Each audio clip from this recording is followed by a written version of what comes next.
10वीला 82% mark होते म्हणून 11वी सायन्सला admission घेतलेलं होतं. पण 12वी सायन्सला लातूरला जायला पासला पैसे नव्हते.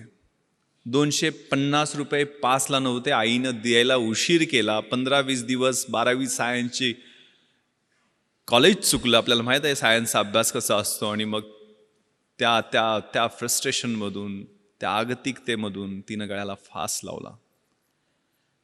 तिनं जी सुइसाईड नोट, आत्महत्येपूर्वीची जी चिठ्ठी लिहिलेली ती अजूनही माझ्या मोबाईलमध्ये आहे. त्याच्यात ती काय लिहिते, बाबा मला माफ करा, माझं चुकलंय, मला माहीत आहे, पण पर्याय काय नव्हता. आणि माझी एकच विनंती आहे, 13व्या दिवशी तुम्ही माझं गोड जेवण जे करता ना, ते कृपया करू नका. त्यातनं पैसे खर्च होतील, ते पैसे वाचवा आणि माझ्या बहिणीचं लग्न लावण्यासाठी ते पैसे जपून ठेवा.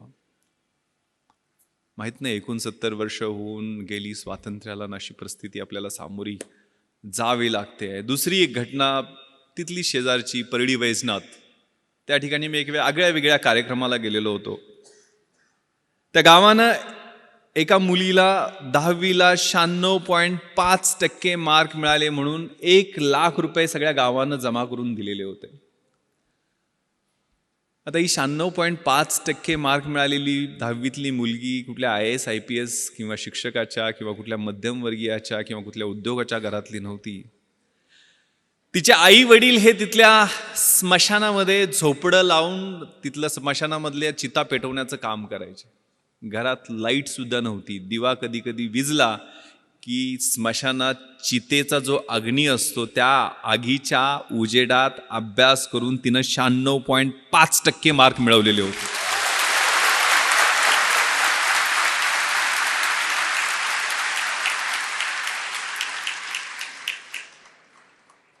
तिच्या आईला हेही कळत नव्हतं की 96.5% म्हणजे किती असतात. ती तिला समजून सांगत होती की 90 वर 6 असतात आणि त्या 6 वर परत अजून अर्धा असतो म्हणजे 96.5%.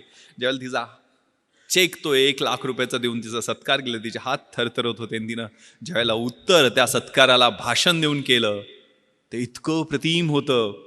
ती काय म्हणाली की साहेब मला बी हैदराबादला जायचंय, पण हैदराबादला मला त्या सैराट मधल्या परशा आणि आर्ची सारखं पळून जायचं नाहीये.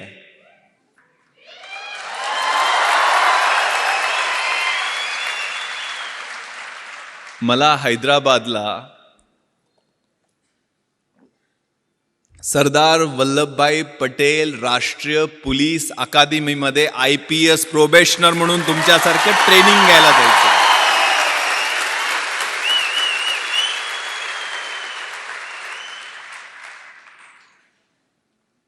मला माझा भूतकाळ आठवला. कोल्हापुरातनं एक पत्र्याची पेटी घेऊन STला पैसे जास्त लागायचे म्हणून ट्रकात बसून पुढच्या ठिकाणी पत्र्याच्या पेटीत पुस्तक होती, फक्त दुसरं काहीच नव्हतं. एक जीन्स, एक गोल्या गळ्याचा T-शर्ट आणि 2-3 फाटकी तुटकी कपडे घेऊन गेलेलो. 1993 साली आठवत आहे. मनामध्ये स्वप्न होती, मोठी स्वप्न होती. पण तिथं गेलो त्यावेळेला परिस्थिती वेगळी होती. राहायची कुठंच मुंबईत सोय होत नव्हती. SIC ही IAS IPS अधिकारी बनवणारी पंढरी जी आहे ती चर्चगेट आणि VTच्या मध्ये आहे की जिथं राहणं सर्वसामान्य माणसाला परवडतच नाही आहे. परंतु सुदैवानं आमदार निवास आहेत. तर कुलाब्याच्या समोर ते मॅजेस्टिक आमदार निवासमध्ये पेटी टाकली, पत्र्याची पेटी ठेवली. पण आपल्याला माहीत आहे सगळे कार्यकर्ते आमदार निवासमध्ये त्या कुलाबा कॉजवेवर काय काय खातात आणि संध्याकाळी कसले कसले वास सोडतात सांगू शकत नाही आहे. झोपच लागायची नाही. मग ते बाहेर पट्टे टाकून झोपण्याचा प्रयत्न केला, पण ढेकणं आणि पिसवा आणि मच्छर एवढे त्यांच्याशी स्पर्धा करत तिथं राहायला लागायचं. तिथनंच 2 मिनिटाच्या अंतरावर यशोधन, सुनीती, सुरुची IAS IPS अधिकाऱ्यांच्या क्वार्टर्स आहेत. जिथनं लाल दिव्याच्या गाडीतनं झगमगीत सुटाबुटातले अधिकारी उतरायचे, त्यांच्याकडे पाहत लांबून उभा राहून बघायचो. तिथंच सर्वंट क्वार्टर्स त्यांच्या अधिकाऱ्यांच्या सोयीसाठी, त्यांच्या सेवेसाठी जे सर्वंट्स असतात त्यांच्या 10 बाय 10च्या छोटे छोटे सर्वंट क्वार्टर्स आहेत. तिथं मी थोरात साहेबांचं, आदरणीय थोरात साहेबांचं स्वागत करतो आपल्याच कॅम्पसमध्ये.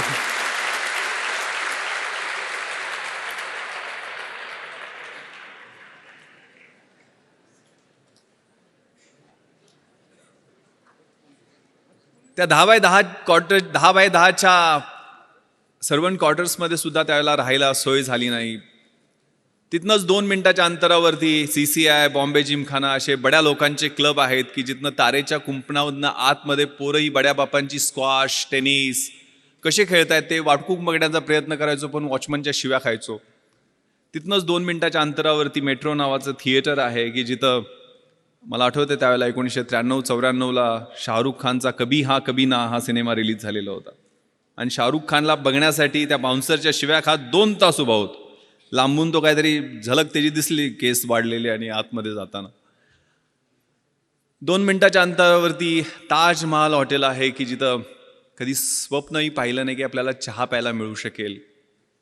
कारण चहाची त्यावेळची किंमत 25 रुपये असायची आणि खिशानं कधी 10 रुपयाच्या वर राईस प्लेट खाण्याची परवानगीच दिली नव्हती. संध्याकाळच्या वेळेला त्या समुद्रकिनाऱ्यावरती सूर्यास्त होताना डोळ्यातनं अश्रू गळायचे. आपल्याला हे जमेल का? एवढं मोठं स्वप्न IAS IPS होण्याचं आपण घेऊन मुंबईला आलेलो आहे का? इथंच कुठंतरी त्या दिलाय रोडवरच्या कामगारांच्या रूममध्ये सगळे नातेवाईक तिथंच झोपायचे. एकानंतर एकाला एका बाजूला असे सगळे ओळीनं झोपलेले दिसायचे. तिथं झोपायला आणि काहीतरी काम करायला लागेल आयुष्यभरासाठी. फ्रस्ट्रेशन होतं, आगतिकता होत्या, मनात शंका होत्या, आत खूप सारे संघर्ष होते. पण एक खूप छान सुरेश भटांची कविता आहे. विझलो जरी आज मी हा माझा अंत नाही, पेटेन पुन्हा नव्याने हे सामर्थ्य नाशवंत नाही.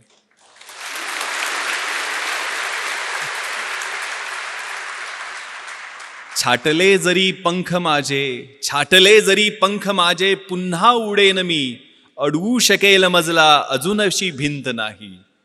माझी झोपडी जाळण्याचे झालेत कैक कावे, जळेल झोपडी अशी आगती ज्वलंत नाही. येतील वादळे खेटेल तुफान, तरी वाट चालतो मी, अडथळ्यांना भिवून अडखळणे पावलांना पसंत नाही. ती मनामध्ये ऊर्जा होती, ते स्वप्न होतं. मग त्यातनं एक जिद्द निर्माण झाली आणि 2 वर्ष 1995 आणि 96 2 वर्ष पेकाट मोडेतोपर्यंत आणि बुडाला फोड येतोपर्यंत अभ्यास केला आणि परिस्थितीनं U-टर्न घेतला. परिस्थिती पालटली. IPS मध्ये निवड झाली. मुंबईत डेप्टी कमिशनर ऑफ पोलीस म्हणून नेमणूक झाली. ज्या ठिकाणी 10x10च्या सर्वंट क्वार्टरमध्ये झोपायला जागा शोधत होतो त्याच ठिकाणी 2200 स्क्वेअर फीटचा आलिशान फ्लॅट मरीन ड्राईव्हवरती शासनानं राहायला दिला.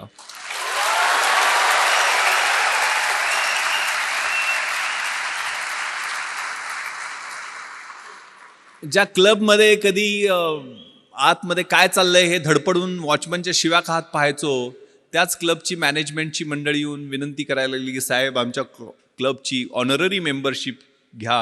आणि त्याच क्लबमध्ये माझी मुलं मला स्क्वॉश आणि टेनिस खेळताना दिसायला लागली. ज्या थिएटरमध्ये धडपडून फिल्मस्टार बघायला प्रयत्न करायचो 2011ला पश्चिम मुंबईचा म्हणजे बँड्रापासून जुहूपर्यंतचा जो एलिट बॉलिवूडचा एरिया आहे त्या एरियाचा ॲडिशनल पोलीस कमिशनर झालो आणि तेच फिल्मस्टार 2-2 दिवस माझी अपॉइंटमेंट घेऊन भेटायला वाट पाहायला लागले.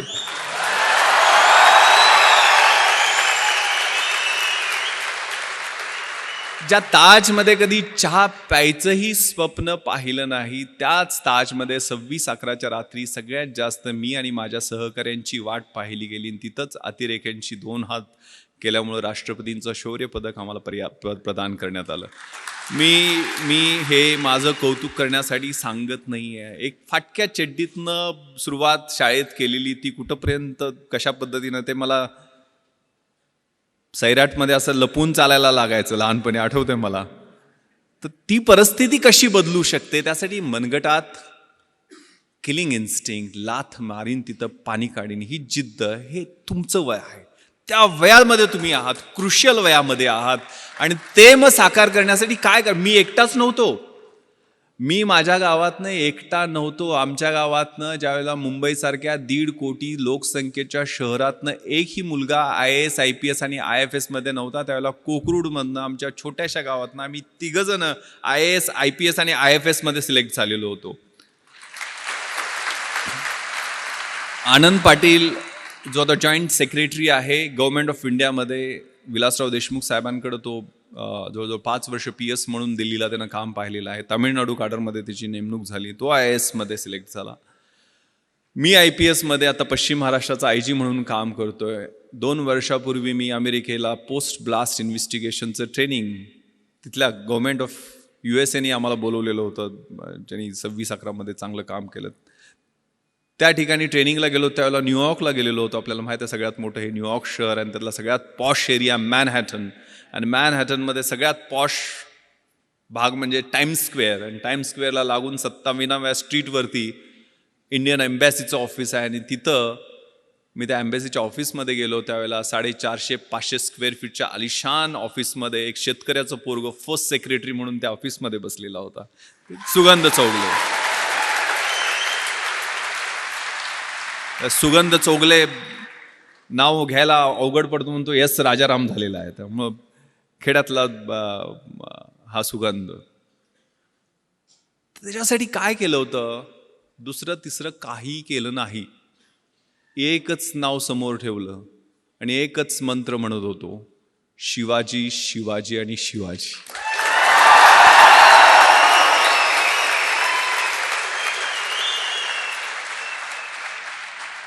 कुठेतरी व्हॉट्सअपवरती मला मेसेज आलेला होता की शिवाजी कुणाला म्हणायचं? जो 65 किलोची तलवार वागवतो त्याचं नाव वेसाजी.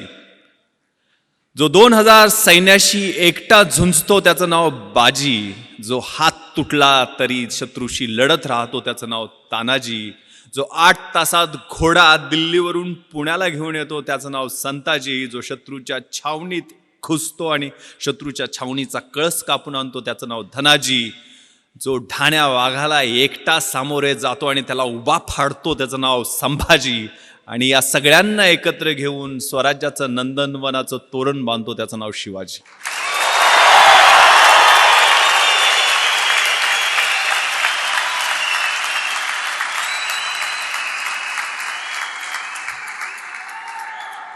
सोळाव्या वर्षी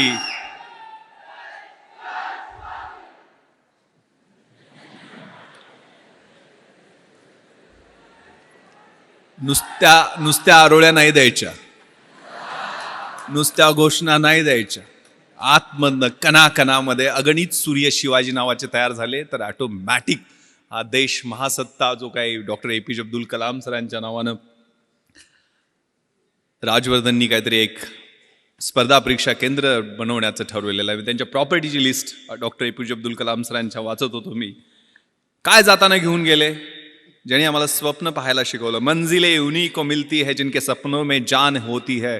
यूं ही पंख होने से कुछ नहीं होता, हौसलों से उड़ान होती है. तो हौसला, ती जिद्द, ती इच्छाशक्ती.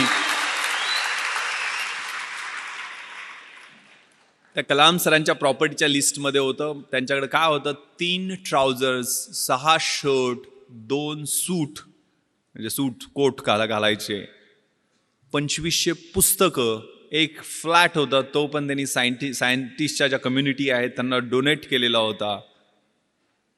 TV नाही, फ्रीज नाही, वॉशिंग मशीन नाही, काही नाही आहे, परंतु 125 कोटी भारतीयांचं प्रेम आणि मन जिंकून ते निघून गेलेले होते.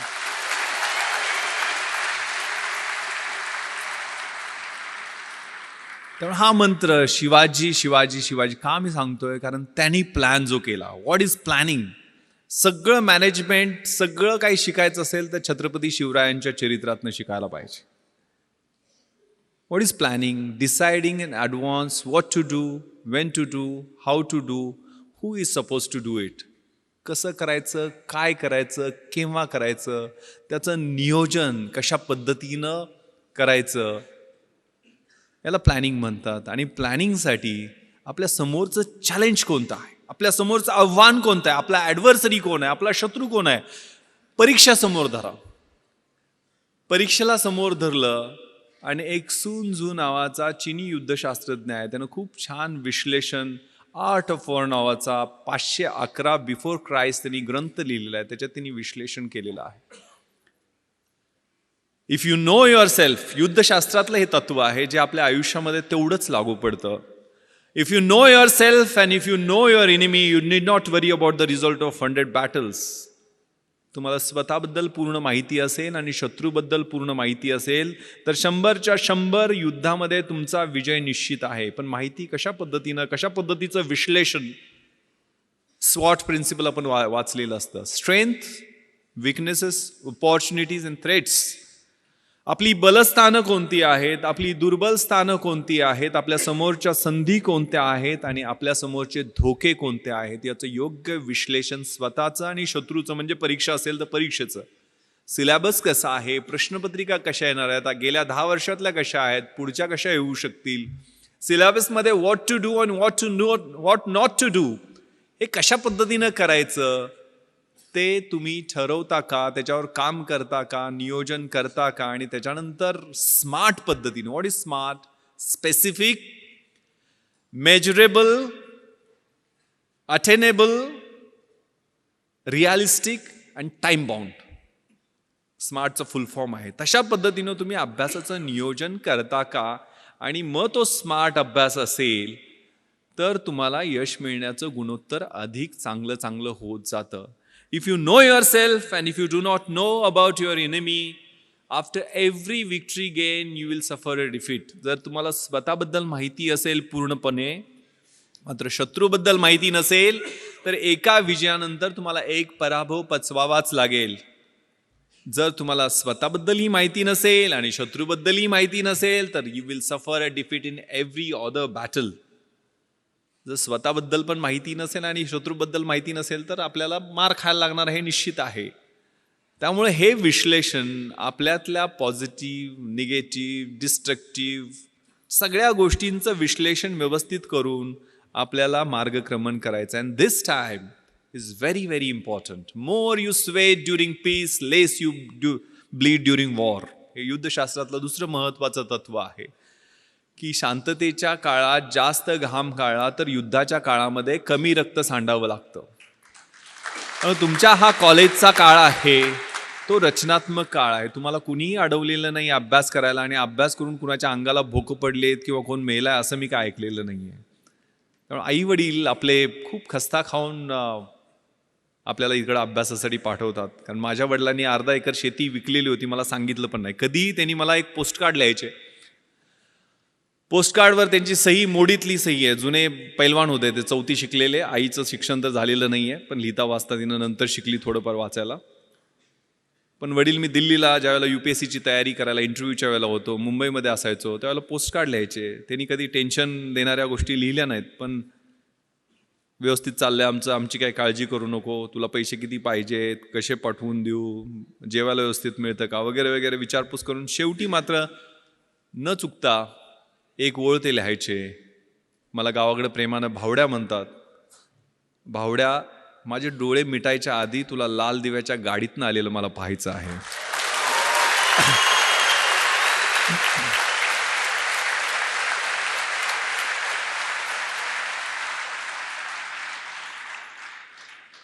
मग आग लागायची.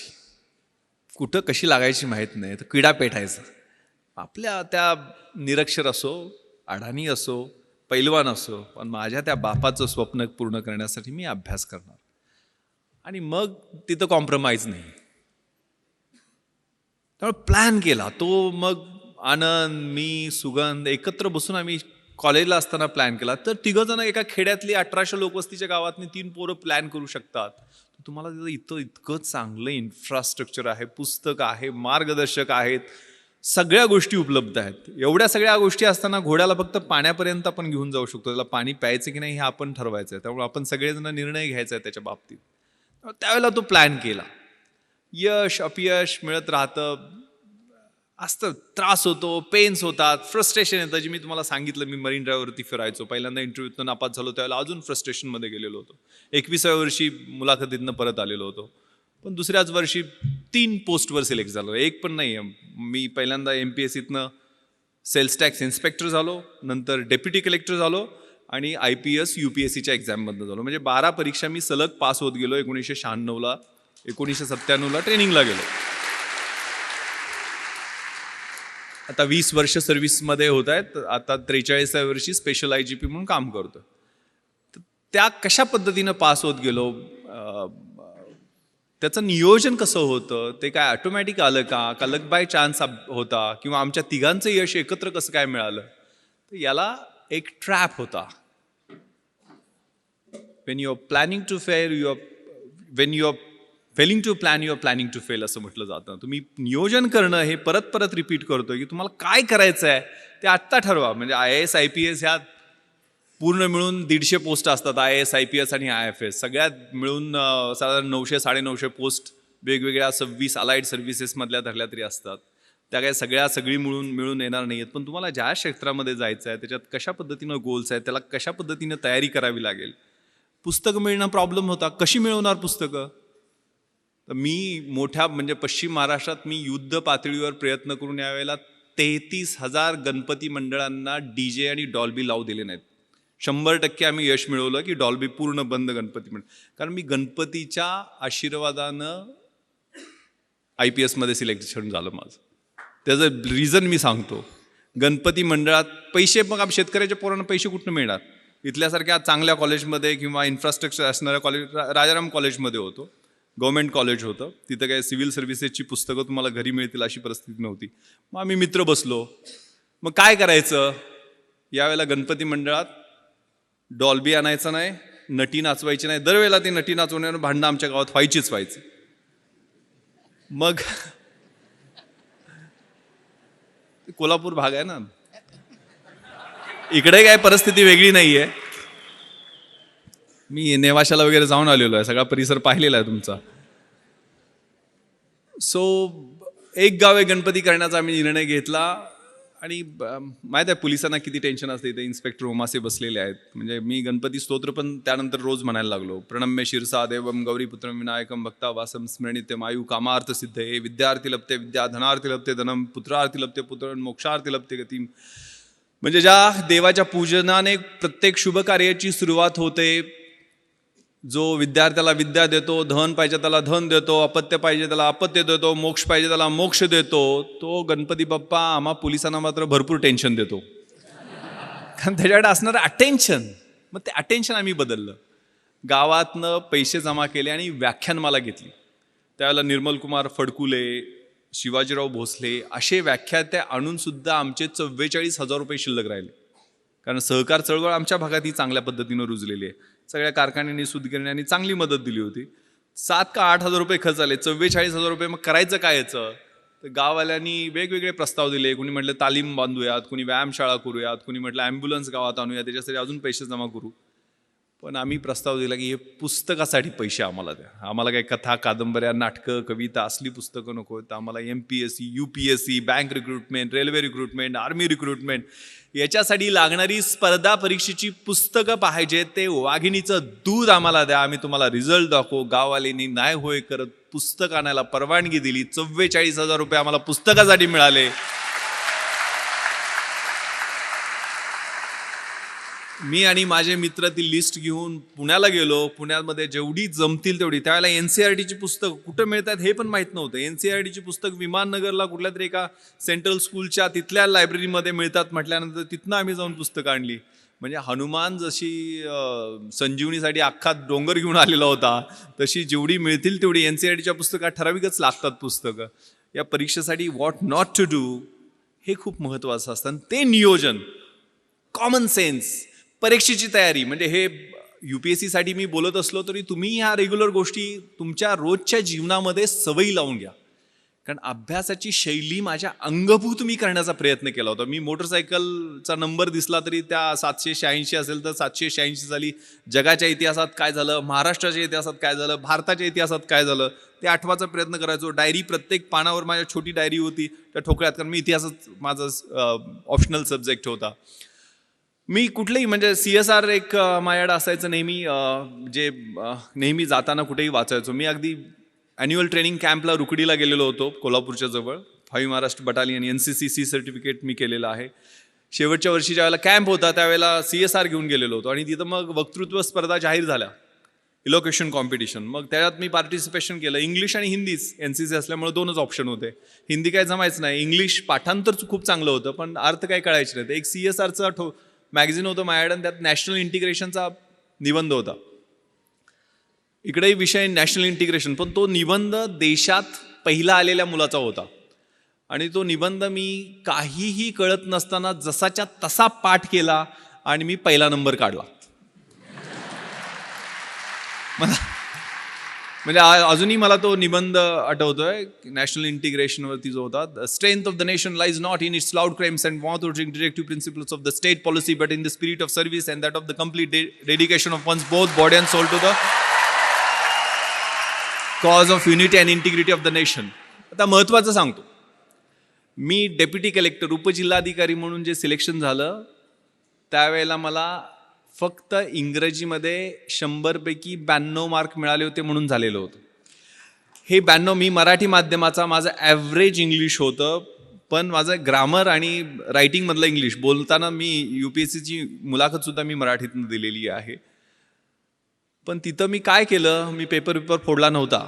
92 मार्क मला कसे पडले, कारण त्यावेळेला 40 मार्काला एसे असतो. आता मी कुठला निबंध पाठ केला होता, नॅशनल इंटिग्रेशनचा, आणि इथं मला निबंध कुठला आलेला होता, if I wear a prime minister, मी पंतप्रधान झालो तर. आता मी कसे बदल केले त्यातले, म्हणजे मी मगाशी आता भाषणात सांगितलं नॅशनल इंटिग्रेशनमध्ये कसं होतं, the strength of the nation lies not in its loud claims and mouth-watering directive principles of the state policy. इकडं कसं गेलं, the strength of the nation lies not in prime ministers loud claims and his mouth-watering directive. पुढं असं होतं, however with every salute and cheers to our grand and mighty past, we cannot but admit that our present is afflicting, sometimes it is horrifying, sometimes frustrating. इकडं कसं गेलं, however with every salute and cheers to our grand and mighty past of Jawaharlal Nehru, Indira Gandhi, our present, त्यावेळेला इंदर कुमार गुजराल आणि ते चंद्रशेखर सरकार पडणं वगैरे सुरू होतं, ते सगळं इट इज अफ्लिक्टिंग, समटाईम्स हॉरिफाईंग. असे व्यवस्थितपणे फिलिंग द ब्लँक्स केले आणि व्यवस्थितपणे पेपर तो लिहिला आणि 92 मार्क मिळाले आणि मी डेप्युटी कलेक्टर होऊ शकलो. हा प्रयोग माझ्या मित्रानं केला आणि त्याला 37 मार्क फक्त पडले. त्यामुळं हा प्रत्येकाचा इंडिव्हिज्युअल अप्रोच असतो, प्रत्येकाच्या अभ्यासाची शैली ही वेगळी असते. माझी दुसरं कारण मी डेप्युटी कलेक्टर होण्याचं, माझा समाजशास्त्र विषय मी घेतलेला होता. कधी घेतला, ज्या वेळेला MPSC प्रिलिम्सचा रिझल्ट लागला आणि मी पास झालोय आणि 1.5 महिन्यांनी MPSCची मुख्य परीक्षा आहे हे माहीत झाल्यानंतर मी समाजशास्त्र विषय घेतला, कारण मराठी लिटरेचर माझा दुसरा ऑप्शनल सब्जेक्ट UPSCच्या अभ्यासासाठी, IAS IPSच्या तयारीसाठी मराठी साहित्य होता. पण MPSCमध्ये मराठी साहित्याचा चांगला स्कोअर होत नाही आहे, त्यामुळे मला माझ्या मित्रांनी सांगितलं की तो विषय घेऊ नको. मग मी समाजशास्त्र विषय घेतला. समाजशास्त्राचं, सोशॉलॉजीचं स्पेलिंग सोडून मला काहीही माहीत नव्हतं. मी बाजारात गेलो, सगळ्यात छोटं पुस्तक असेल ते निवडलं आणि ते 175 पानाचं पुस्तक घेऊन आलो. आणि माझा एक मित्र संजय देशमुख, जो MPhil इन सोशॉलॉजी झालेला होता, त्याला म्हटलं मला जरा मार्गदर्शन कर रे, माझं 7 दिवस मी देऊ शकतो या विषयाला, मला समाजशास्त्र विषयात चांगले मार्क्स पाडायचे आहेत. तोही मेन्सला होता. तो 3 ठोकळे त्यानं मोठे मोठे काढले आणि जवळजवळ 350-400 डेफिनेशन्स इंग्लिशमध्ये त्याला पाठ होत्या. आणि असं टेन्शन दिलं की म्हटलं आता आपण गळ्यात दगड बांधलेला आहे आणि उडी मारलेली आहे आणि 100% बुडणार. मात्र ते 7 दिवस त्या पुस्तकाबरोबर मी अभ्यास केला, म्हणजे रोमॅन्स केला, लिटरली कॉन्सेप्ट समजून घेतले.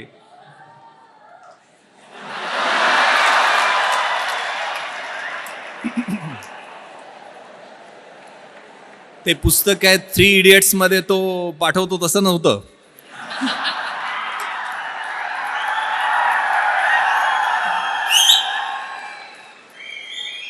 आणि तुम्हाला विश्वास बसणार नाही, माझं मार्कशीट तुम्हाला मी दाखवेल. ज्यावेळेला रिझल्ट लागला, जो MPhil इन सोशॉलॉजी होता संजय देशमुख, त्या माझ्या मित्राला 200 पैकी 80 मार्क पडले, म्हणजे 40% मार्क मिळाले. त्या ठिकाणी 8 दिवस रोमॅन्स करून,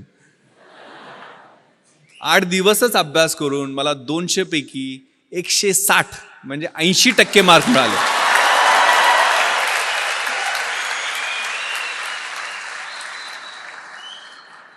अगेन मी पेपर फोडला नव्हता, किंवा पेपर फोडून सुद्धा समाजशास्त्रात विश्लेषणा पद्धतीनं मार्क मिळत नाहीत. काय केलं मी? Common sense. रोजच्या जीवनशैलीमध्ये आपलं जे निरीक्षण असतं, आपलं ऑब्झर्वेशन असतं, ते खूप महत्त्वाचं आहे. प्रश्न काय होता समाजशास्त्रात? बलुतेदारी सिस्टमबद्दल प्रश्न होता. तर बलुतेदारी सिस्टम मला पुस्तकात वाचायची गरज काय आहे?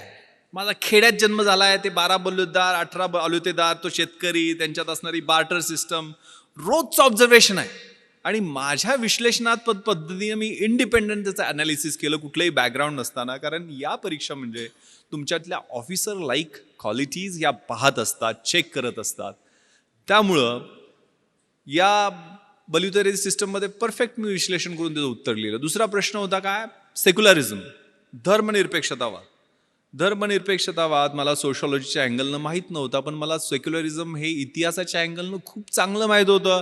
कारण युरोपमध्ये 30 इयर्स वॉर झाला, त्यात ट्रिटी ऑफ ट्रॉस्की झाली, त्यातनं सेक्युलर म्हणजे प्रोटेस्टंट अँड कॅथलिक्समध्ये वॉर झालं, त्यातनं या कॉन्सेप्टचा उदय झालेला आहे. त्यामुळे त्याचं रिलेव्हन्स आपल्या देशाच्या दृष्टीने कितपत आहे, टॉलरन्स आणि सेक्युलरिझमचं कम्पॅरिझन, हे इतकं चांगल्या पद्धतीने मी जगाच्या इतिहासाच्या अनुषंगानं लिहिलं की इतरांपेक्षा वेगळं उत्तर झालं. Winners don't do different things, they do the things differently, असं काहीतरी म्हणतात. आणि मला एवढे मार्क मिळाले. त्यामुळं आपला जो ध्यास आहे, म्हणजे ज्ञानाचा ध्यास, अभ्यासाचा ध्यास, हे खूप छान संस्कृत सुभाषित मला माझ्या शिक्षकांनी, 7वीला माझं संस्कृत होतं, मी शिराळ्याला शाळेला गेलो त्यावेळेला, विद्वत्वांच नृपत्वांच नैवम तुल्य कदाचन स्वदेशे पूज्यते राजा विद्वान सर्वत्र पूज्यते. विद्वत्तेची आणि राजसत्तेची ही तुलना कधीही होऊ शकत नाही आहे. कारण राजाची त्याच्या स्वतःच्या राज्यामध्ये पूजा होत असते, परंतु विद्वानाची पूजा ही पूर्ण जगामध्ये होत असते. त्यामुळे अभ्यासाचा ध्यास ठेवायचा आहे. मी IPSमध्ये सिलेक्शन झालं त्यावेळेला माझं क्वालिफिकेशन होतं BA इतिहास, शिवाजी विद्यापीठ कोल्हापूर, मराठी माध्यम. पण मी त्यानंतर IPS झाल्यानंतर तिथं ट्रेनिंगला असताना हैदराबादला masters in police management Osmania युनिव्हर्सिटीमधनं he masters degree घेतली. परत आल्यानंतर मी MA एक्सटर्नल मुंबई विद्यापीठातनं माझं हिस्ट्रीमध्ये कंप्लीट केलं. त्यानंतर मी लातूरला आणि नांदेडला SP असताना तिथनं मी LLB माझं कंप्लीट केलं. आणि गेल्या वर्षी मी मराठवाडा विद्यापीठातनं बाबासाहेब आंबेडकर मराठवाडा विद्यापीठामधून LLMचं फर्स्ट इयर तिथं फर्स्ट येऊन कंप्लीट केलं. आता सेकंड इयरला मला ॲडमिशन घेता आली नाही आहे, कारण 1 वर्षात माझी ट्रान्सफर झाली. शिकत राहायचं, गोल सेट करायचे, स्वतःतली जी काही फिजिकल, मेंटल आणि आतली इंटलेक्च्युअल कपॅसिटी आहे ते वाढवत राहणं. माझ्या आयुष्यात मी 150 गोल सेट केलेले आहेत. मी आज म्हणजे माननीय थोरात साहेबांनी एवढा आग्रह केला, मी अँटीबायोटिक्सवर आहे. कारण मी माझ्या मुलीनं मला सांगितलं की तुम्ही सगळं, तिला पाहण्याची हौस आहे. म्हणजे ती म्हटली की मला ते जगातल्या गोष्टी दाखवणं, मला पार्लमेंट दाखवा, मला प्रेसिडेंट हाऊस जिथं doctor APJ Abdul Kalam sir बसायचे त्या हाऊसमध्ये घेऊन चला. म्हणून मी दिल्लीला तिला सगळ्या गोष्टी, सगळे फोर्ट तिला दाखवले, जोधपूरला घेऊन गेलो, जैसलमेरला घेऊन गेलो, बॉर्डर दाखवली, माझं बॅचमेट तिथं BSFमध्ये IG असल्यामुळं. आणि म्हणजे तिला मी सर APJ अब्दुल कलाम सरांना भेटायला गेलो त्यावेळेला तिला ऑटोग्राफ देताना त्यांनी विचारलं, येस व्हॉट्स युअर नेम बेटा? ते म्हटली Jahnavi. Okay Jahnavi, do you want to become IPS officer like your father? तर ती म्हणाली, no no sir, I want to become doctor APJ Abdul Kalam.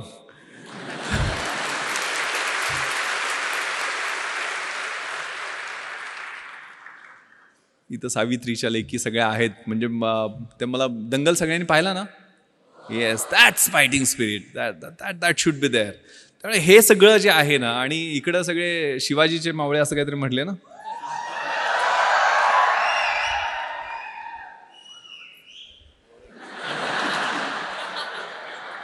पहिल्यांदा कळालं शिवाजीचे मावळे शिट्ट्या पण घालत होते. हे खूप छान सुभाषित अगेन मला आठवतं, शिक्षकांनी शिकवलेलं. यौवनम धनसंपत्ती प्रभुत्वम विवेकिता एकैकपम अनर्थाय किमु यत्र चतुष्टम. याचा अर्थ असा आहे, यौवन म्हणजे तारुण्य, धनसंपत्ती म्हणजे पैसे, धनसत्ता, प्रभुत्व म्हणजे सत्ता, आणि अविवेक, यातली एक एक गोष्ट तुमची वाट लावायला पुरेशी असते. आणि या सगळ्या 4 गोष्टी एकत्र आल्या तर तुमची कशी वाट लागेल याचा विचार करा. त्यामुळे कधीही जमिनीवरचे पाय आपले हलू द्यायचे नाही आहेत. परिस्थितीची जाणीव असली पाहिजे आणि मग अभ्यास करायचा. अभ्यास असा करायचा, the heights of great main reached and kept wear not attend by sudden flight, but while there कंपॅनियन्स wear slab they were toiling affords in the night.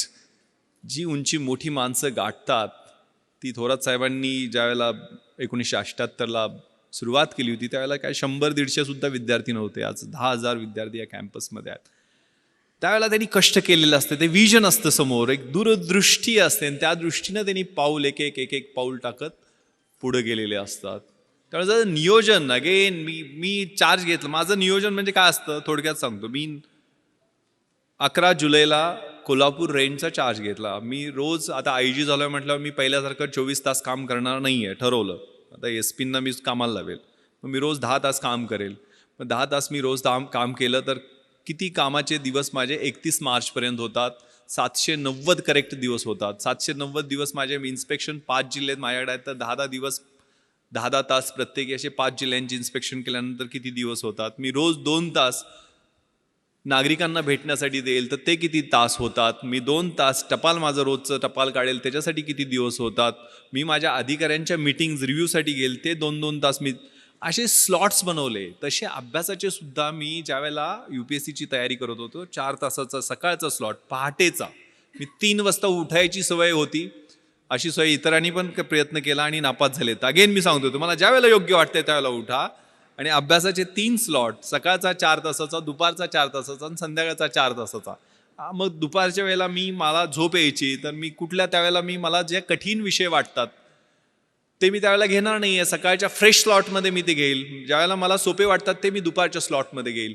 अभ्यासात सुद्धा 1 तास वरचा ग्राफ वाढत जातो, नंतर 2 तास स्टेबल राहतो आणि तिसऱ्या वेळेला खाली येतो. तर सायंटिफिकली मी अभ्यासाचं नियोजन तशा पद्धतीनं करेल. मी जास्तीत जास्त लिहील.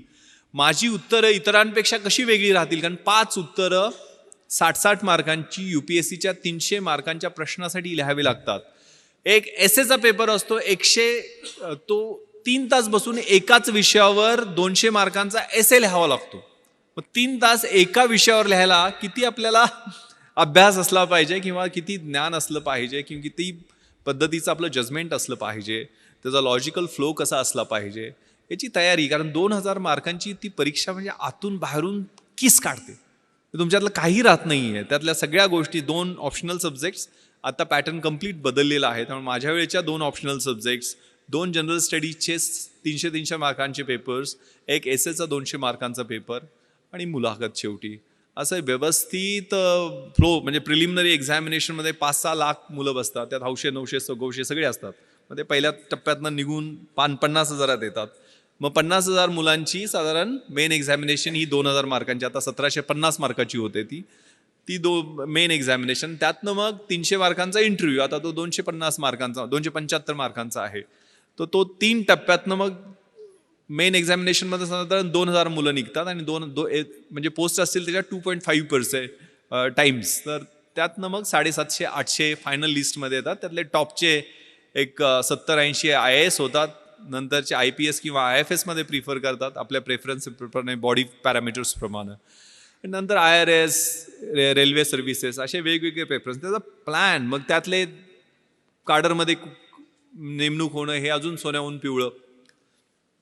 तर ह्या सगळ्या गोष्टी त्याचं नियोजन त्या कॉलेजच्या असताना त्यावेळेला सुरुवात केलेली होती. ती आपल्याला ज्या क्षेत्रामध्ये जायचं आहे त्याची पूर्ण माहिती करून घेणं आणि त्याच्याप्रमाणे नियोजन करणं. आज तर नेटवर तुम्हाला A to Z सगळ्या गोष्टी उपलब्ध आहेत.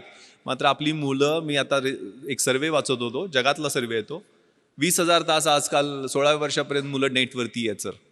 त्या 20,000 तासामध्ये ते साधारण 15,000 मर्डर, 12,000 रेप आणि अप्रॉक्सिमेटली 1,00,000 पोर्नोग्राफिक क्लिप पाहत आहेत. आणि याच्यामुळं ऑटोमॅटिक वेपन्सचा वापर, ड्रग्सचा वापर, एड्स, चाकूसुऱ्यांचा वापर शाळांमध्ये वाढलेला आहे. पण आपण कशा पद्धतीनं त्या व्हॉट्सअप किंवा सोशल मीडियावरती कुठल्या संगतीमध्ये आहे. कारण मी 3 रेव पार्ट्यावरती रेड केलेले आहेत. मी पुण्याची इकडं तुम्हाला माहीत असेल, पण मुंबईमध्ये ओकूड हॉटेलमध्ये क्रिकेटचे IPL प्लेयर्स वगैरे पकडले होते म्हणून खूप गदारोळ झालेला होता मुंबईमध्ये. खूप मला मोठ्या लिडिंग न्यूजपेपरनी 5 प्रश्न विचारले, मोठमोठी आर्टिकल्स लिहायच्या, नाईट लाईफवर तू हल्ला करणारा कोण वगैरे वगैरे. पण ज्यावेळेला यांचे ब्लड आणि युरिन रिपोर्ट्स आले, त्यातल्या 98% मुलींच्या ब्लड युरिन्समध्ये अफीम, चरस, गांजा, कोकेन असे नाही, फ्लनिट्रेप्झेम सारखे, म्हणजे त्याला नायट्राईट बेस्ड ड्रग्ज म्हणतात, ज्याला डेट रेप म्हणतात, जे पबमध्ये गेल्यानंतर एक ड्रॉप थम्सअपच्या एखाद्या बाटलीमध्ये मिक्स केला आणि तो एखाद्या मुलीला दिला तर तिची मेमरी ब्लर होते. एक संडे नावाचा सिनेमा आलेला होता, Sunday is missing from the life of that girl, किंवा फॅशनमध्ये हा प्रकार दाखलेला होता. म्हणजे डेट रेप, डेटवर घेऊन जायचं आणि रेप करायचं, सकाळपर्यंत तिचं आयुष्य उद्ध्वस्त झालेलं असतं.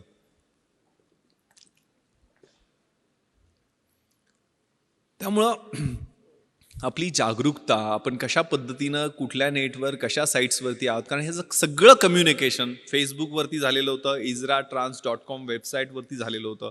इंटरनेटचं जे वर्ल्ड आहे ते खूप धोकादायक आहे. त्याच्यावर आपण सावध राहिलं पाहिजे, जपून असलं पाहिजे. आपले फोटो लोड करताना, विशेष करून लहान मुलांचे फोटो लोड करताना, मुलींचे फोटो लोड करताना आपण त्याच्या बाबतीत सावधानता बाळगली पाहिजे. यातल्या एक मुलगी माझ्या मित्राची होती, म्हणजे मी पार्टीमध्ये पकडलेली. नंतर मग कारवाई तर मी कायदेशीर सगळी केली, कुणाला काय सोडलं नाही. आणि त्यानंतर मित्र माझ्याकडे तिला काउन्सिलिंगसाठी घेऊन आलेला होता. आणि तिला मी विचारलं, एक 18-19 वर्षाची मुलगी होती, की काय करते बेटा तू हे, why do you do this, म्हणजे काय त्यातनं तुला, म्हणजे sir uncle I can't leave without it. Millionaire बापाची मुलगी, पण ती म्हणते की मी ह्याच्याशिवाय जगू शकत नाही आहे. म्हणजे आयुष्यामध्ये धागडधिंगा, पब, डिस्कोमध्ये ड्रग्ज घेऊन नाचणं एवढंच आयुष्य आहे का? आयुष्याच्या स्टेजेस असतात. आयुष्य आपलं 20मधलं कसं आहे, 30मधलं कसं आहे, 40मधलं कसं आहे, 70 झाल्यानंतर आपल्याला एक समाधानाची सुरकुती ज्यावेळेला चेहऱ्यावरती कुणाची सेवा करून मिळेल ते कसं राहील, सगळ्याचा विचार करण्याची आवश्यकता आहे. आणि सगळ्यात धोका जो जगभरामध्ये आहे तो नार्को टेररिझमचा आहे. म्हणजे टेररिझमसाठी नार्कोटिक्स मधनं मिळालेले पैसे, म्हणजे गोल्डन क्रिसेंट आणि गोल्डन ट्रँगल हे तुम्ही कुठेतरी वाचलं असेल. म्हणजे पाकिस्तान, अफगाणिस्तान हा जो बेल्ट आहे तो गोल्डन क्रिसेंटचा, आणि थायलंड, म्यानमार, लाओस हा जो बेल्ट आहे तो गोल्डन ट्रँगलचा. यातनं जो ट्रेड ड्रग्सचा होतो तो $1000 बिलियन आहे. म्हणजे जगातल्या आयर्न अँड स्टीलच्या इंडस्ट्रीच्या टर्नओव्हरपेक्षा जास्त आहे. त्याचे टार्गेट आहेत तुम्ही मुलं. मग आजकाल जे ट्रान्स फेस्टिवल, सनबर्न फेस्टिवल आणि सगळ्या गोष्टी ज्या होत असतात त्यातनं सावध राहिलं पाहिजे आपण. कारण त्या म्युझिक, कारण मी डॉल्बी सिस्टम का बंद केली, ते राक्षस उभा राहतात, त्यातनं सुद्धा आवाज जे निर्माण होतात ते 120-130 डेसिबलचे जे आवाज आहेत ते सर्वसामान्य माणूस कानानं ऐकू शकत नाही. त्याला एक तर दारू ढोसावी लागते किंवा ड्रग्ज घ्यावे लागते. ड्रग्ज घेतल्यानंतर ते कलर्स असतात, फ्लोरोसंट कलर्स, त्याला आपण टच करू शकतो. ते म्युझिक आपल्या कानामध्ये पिअर्स होताना आपल्याला जाणवत असतं.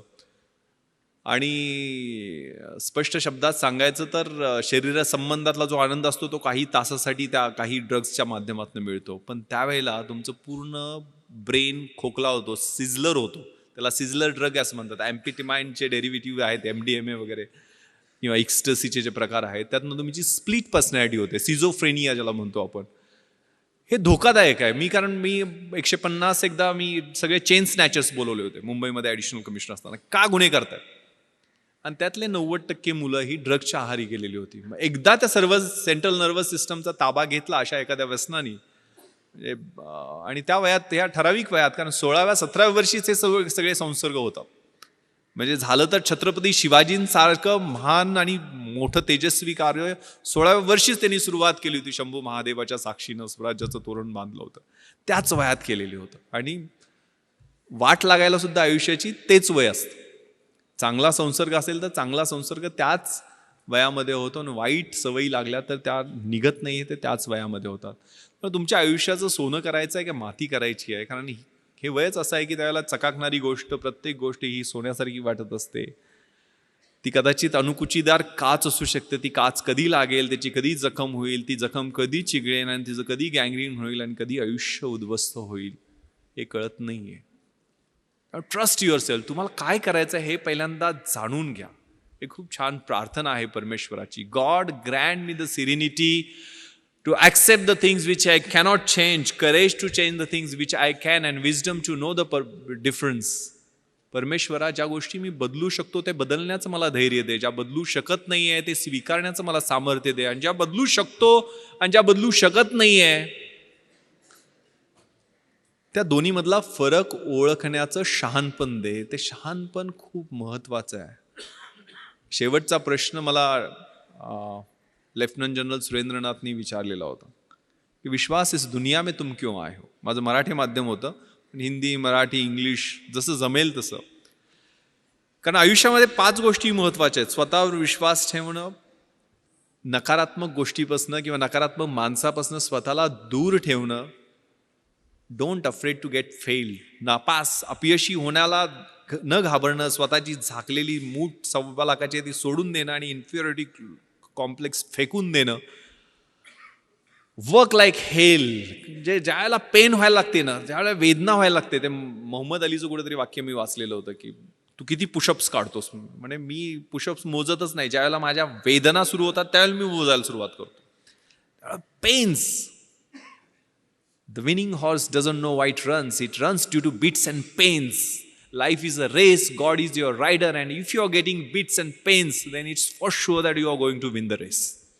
शर्यतीत जो घोडा पळतो ना,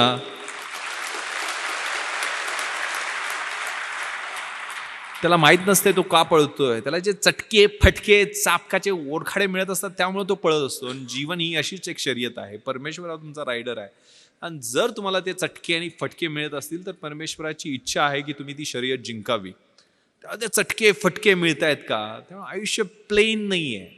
work like hell and give something back to the society. Last, very important. आपण कशासाठी आहे, काय आहे आणि आपण काय द्यायचं. जगातली 3 सगळ्यात सुंदर क्रियापद आहेत. To love, to help and to serve. प्रेम करणं, मदत करणं आणि सेवा करणं. ज्या ज्या वेळेला शक्य आहे त्या गोष्टीसाठी आपण तडफडून पुढे गेलं पाहिजे. त्यातनं जे समाधान मिळतं ते आपल्या सेल्फिश मोटिव्ह किंवा मटेरियलिस्टिक किंवा भौतिक गोष्टीमधनं मिळत नाही. पण मी जी मुलाखतीत मला शेवटचा प्रश्न विचारला होता की विश्वास इस दुनिया में क्यों आहे, गोंधळून टाकणारा प्रश्न होता. UPSCचे त्यावेळेचे चेअरमन त्यांनी हा प्रश्न विचारलेला होता. मी तर स्वतःचं कर्तृत्व नाही, आई वडील मला घेऊन आले दुनियेमध्ये. पण मी त्यावेळेला त्यांना एक कविता मला आवडते सर, कदाचित ती माझ्या आयुष्याचं उद्दिष्ट मी ठरू शकेल. आणि ती कविता मी नेहमी म्हणून दाखवतो. Very meaningful poem, the poem of La Mancha. युद्धातल्या सैनिकाची ती कविता आहे. To dream the impossible dream. जे अशक्य आहे ते स्वप्न मला पाहायचं आहे. टू फाईट द अनबीटेबल फो. ज्याचा कोणी पराभव करू शकत नाही त्याला जाऊन मला हरवायचं आहे. To run where the brave dare not to go. ज्या ठिकाणी कुणी जाण्याचं धाडस करत नाही तिथे जाऊन मला धावायचं आहे. To try when your arms are too weary. माझे हात, पाय, बाहू, शरीर सगळं थकून गेलंय. त्यावेळेला मला तो एव्हरेस्ट समोर दिसतोय. तो एव्हरेस्ट गाठण्यासाठी मला एक पाऊल पुढे टाकायचं आहे. To reach that unreachable star. This is my quest to follow that star, no matter how hopeless, no matter how far. To fight for the right without questions, without pause. To be willing to march into the hell for heavenly cause. मला सत्यासाठी संघर्ष करायचा आहे. त्यावेळेला कोणताही प्रश्न विचारायचा नाही, कोणताही थांबा घ्यायचा नाही आहे. माझी नरकात जायचीही तयारी आहे, मात्र त्यासाठी असणारं कारण स्वर्गीय असलं पाहिजे.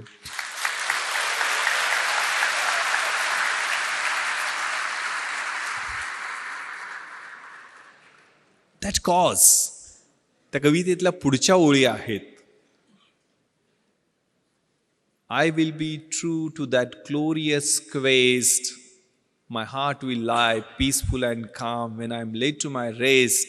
And the world will be better for this that one man स्कॉन and covered with scars steel strove with his last ounce of courage to reach that unreachable star.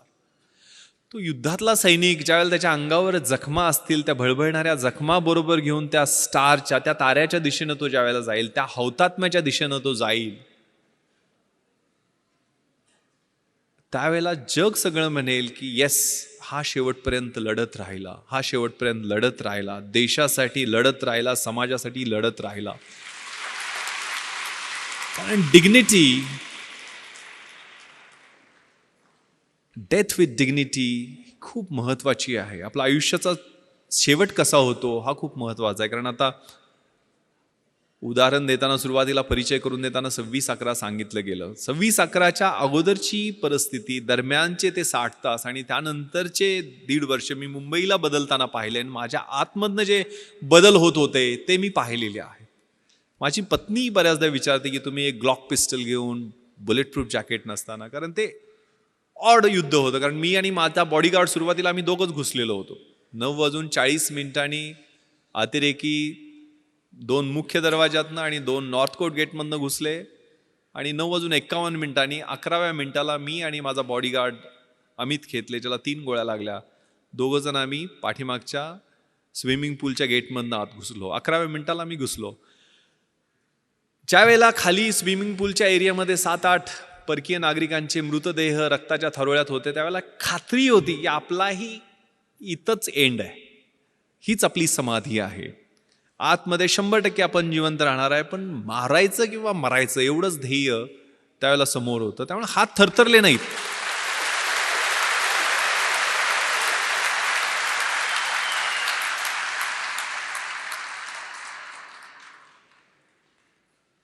एक खूप छान शेर कुठेतरी ऐकलेला होता की दुनिया में मिल जाएंगे आशिक कही, मगर वतन जैसा खूबसूरत सनम नहीं होगा.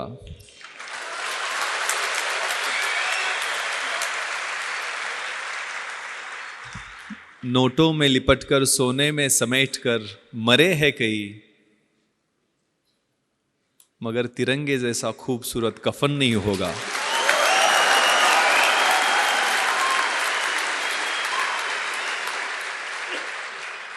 Yes, that death with dignity, ते देशासाठी असणारं मरण, ते प्रत्येकाच्या भाग्यात नसते ना.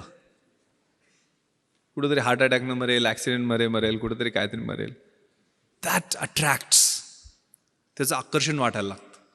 ती स्पर्धा करताना वेगळी मजा असते. कारण ज्यावेळेला आतमध्ये क्रिस्टल हॉलच्या बाहेर 3 पाठमोरे अतिरेकी, म्हणजे त्यांच्याकडं प्रत्येकाकडं एक AK-47, 6 डबल मॅगझिन, म्हणजे एका मॅगझिनमध्ये 30 गोळ्या असतात, 550-650 AK-47चे राऊंड, एक ॲडिशनल पिस्टल, त्याचे 60 ते 100 राऊंड, 25 ग्रेनेड प्रत्येकाकडे. एक ग्रेनेड ब्लास्ट केला तर 25 मीटरच्या परिघातला माणूस मेला तरी पाहिजे किंवा जखमी झाला पाहिजे. आणि प्लॅस्टिकच्या बॅगमध्ये 8 किलोचा RDXचा बॉम्ब, म्हणजे आपण जो पाहिला डोममध्ये, प्रत्येकाकडे एक. आणि असे 4 होते आणि आम्ही 2 जण होतो. माझ्याकडे ग्लॉक पिस्टल होती, जी कम्पॅरेटिव्हली चांगलं वेपन आहे. 18 गोळ्यांचे 2 मॅगझिन्स ग्लॉक पिस्टलमध्ये असतात आणि माझ्या बॉडीगार्डकडे साधी पिस्टल होती. म्हणजे तरी पण आम्ही एकदा ट्रिगर ओढला तर आमची एकच गोळी बाहेर पडणार आणि त्यांनी एकदा ट्रिगर ओढला तर 30 गोळ्या बाहेर पडणार, असा तो फरक होता. पण ज्यावेळेला क्रिस्टल हॉलच्या मध्ये लग्न सुरू होतं आणि त्याच्या बाहेर हे 3 पाठमोरी अतिरेकी सुनील कुडियादी, तिथला सिक्युरिटी चीफनं दाखवले आणि तिथं फ्रॅक्शन ऑफ सेकंड न गवतात बॅटल कॉक पोझिशनवर त्यांच्यावरती आम्ही फायरिंग करू शकलो, की ज्यात एक जखमी झाला आणि तिथनं ते पळाले, म्हणून तिथल्या हॉलमधल्या लग्नात अडकलेल्या लोकांचे जीव वाचले. ते क्रुशियल होतं. त्यावेळेला तो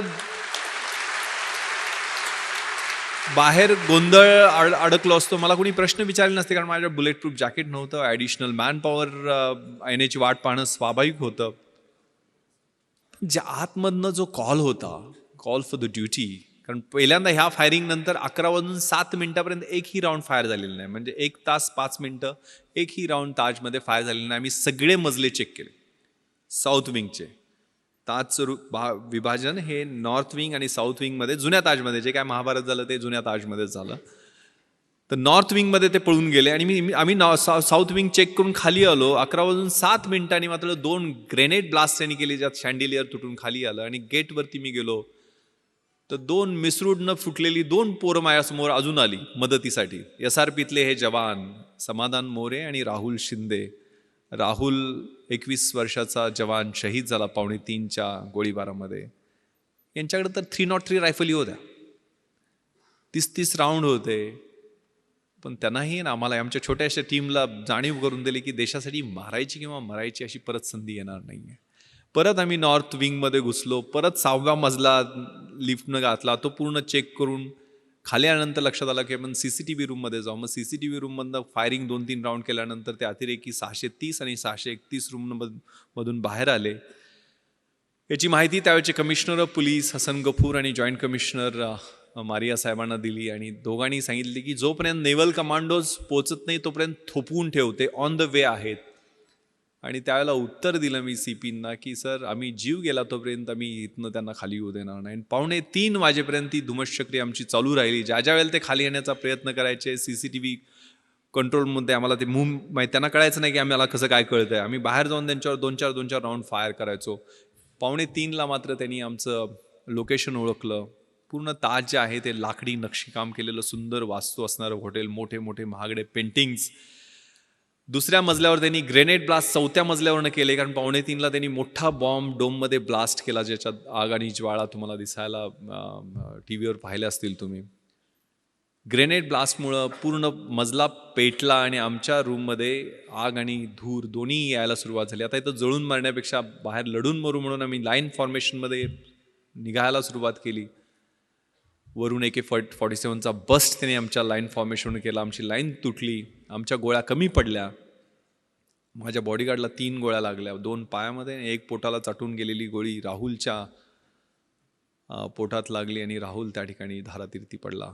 मला आठवतं आहे, मी 2 दिवसानंतर ज्यावेळेला राहुलचा शहीद झालेला देह आणायला गेलेलो होतो, त्यावेळेला रिगर मॉर्टिसनं शरीर ताट झालेलं होतं, युनिफॉर्म जळालेला होता, पण डोळे उघडे होते. खांद्यावरती रायफलचा बट होता, ट्रिगर गार्डमध्ये उंगली होती आणि संगीन वरच्या दिशेनं थेट रोखलेलं होतं आणि डोळे जणू बोलत होते की सर तुमच्या शब्दाला जागलो की नाही.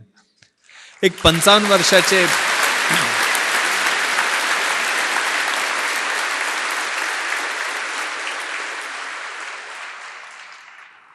एक 55 वर्षाचे अंमलदार तुकाराम ओंबाळे त्यांचं नाव, 5 गोळ्या पोटामध्ये घेतात काय AK-47च्या. एक लाठी घेऊन तो माणूस चढाई करून जातो कसाबवरती.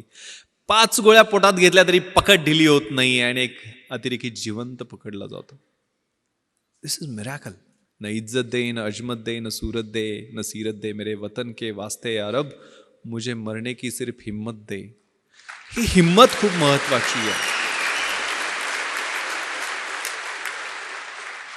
उद्दिष्ट ठेवायचं आहे, स्वप्न ठेवायचं आहे आणि मार्गक्रमण करायचं आहे.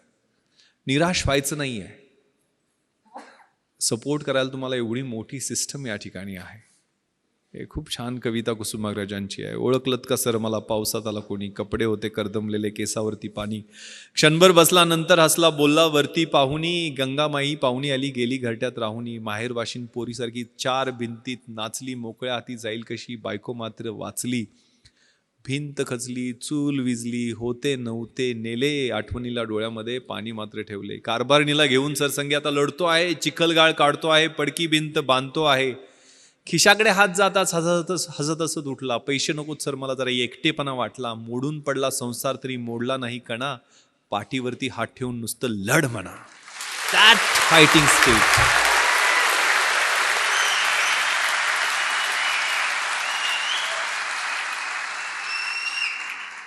That is the fighting spirit जे तुमच्या वयामध्ये छोट्या मोठ्या आव्हानांना, छोट्या मोठ्या अडचणींना, छोट्या छोट्या आक्रमणांना घाबरायचं नाही आहे. विपत्तीमध्ये मी भयभीत होणार नाही आहे हे मला माहीत आहे, मात्र त्याच्यासाठी माझ्याकडं लढण्याचं बळ दे, एवढंच देवाकडं मागायचं.